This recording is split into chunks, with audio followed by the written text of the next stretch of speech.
All right, let's get right into it. The world of recruiting is, well, it's getting totally turned upside down by AI. And at the Recruiters Unite conference in Cape Town, some of the smartest people in the business laid out a playbook for how to handle it. So we've boiled down all their key insights for you right here. Ready to see the game plan? So this is the big one, isn't it?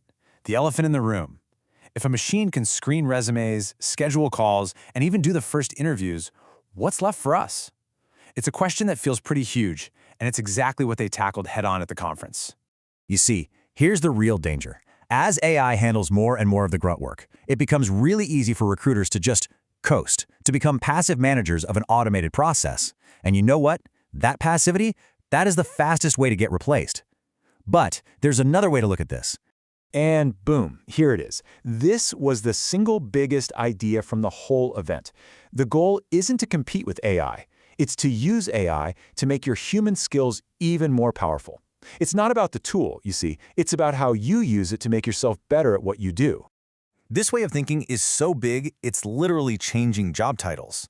People are moving away from talent acquisition, which sounds like just filling an order, to talent operations.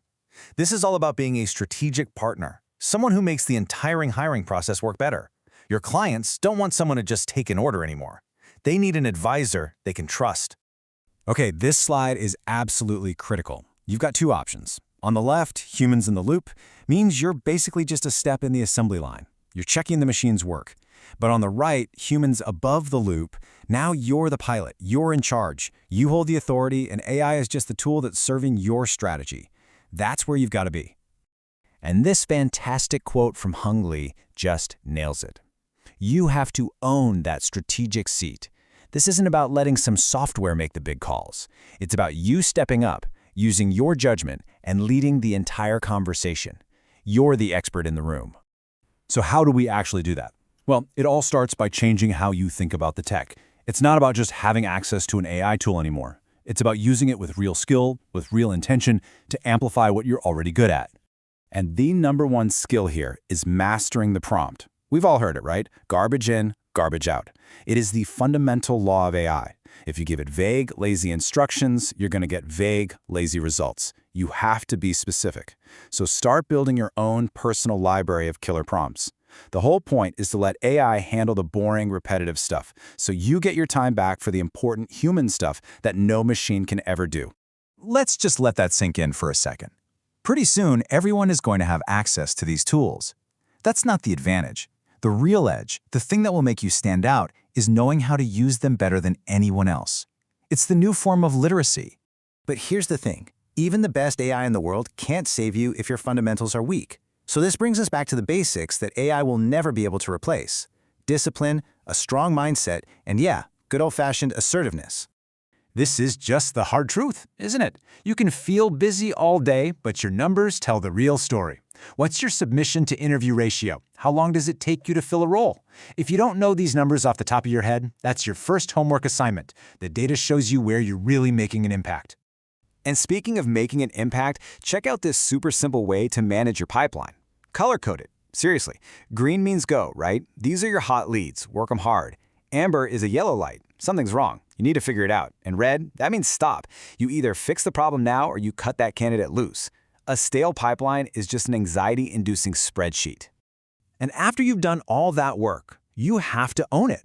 No more hedging your bets. Stop saying, I think they could be a good fit. You're not just passing along a resume. You're the expert advisor who found this solution. You have to walk in there with total conviction and say, this is the one, and here's exactly why. Okay, now we get to what might just be the most powerful, truly human skill there is. The one thing that, if you master it, will set you light years apart from any algorithm. And that, my friends, is the art of deep, professional listening. This framework is a total game changer. See, most recruiters, they just listen for the facts. But the best ones, they listen on 3 different levels. First, feelings. You have to remember emotion is data. It tells you so much. Second, values. What makes a candidate light up when they talk? That's how you predict if they'll fit the culture. And yeah, third, you still need the facts to back it all up. And here is a super simple technique you can start using today. It feels a little weird at first, but wow, it works. After a candidate finishes their answer, just wait. Count to 3 in your head before you say anything. People hate silence, and they will rush to fill it, often with the most honest, useful information. The real gold is often in that little pause. Okay, that was a ton of information, I know. But insight without action is, well, it's pretty useless, right? So the final piece of this is a clear, no-excuses plan to put this stuff into practice right now. This is it. This is your roadmap for the week. It's not theory, it's a to-do list.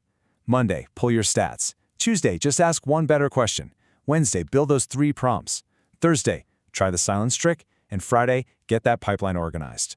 This is exactly how you turn great ideas into great habits. And so we end up right back where we started, but with a totally new way of looking at it. The question isn't, is AI going to take my job? The real question is, what are the uniquely human things I bring to the table that no machine can ever touch?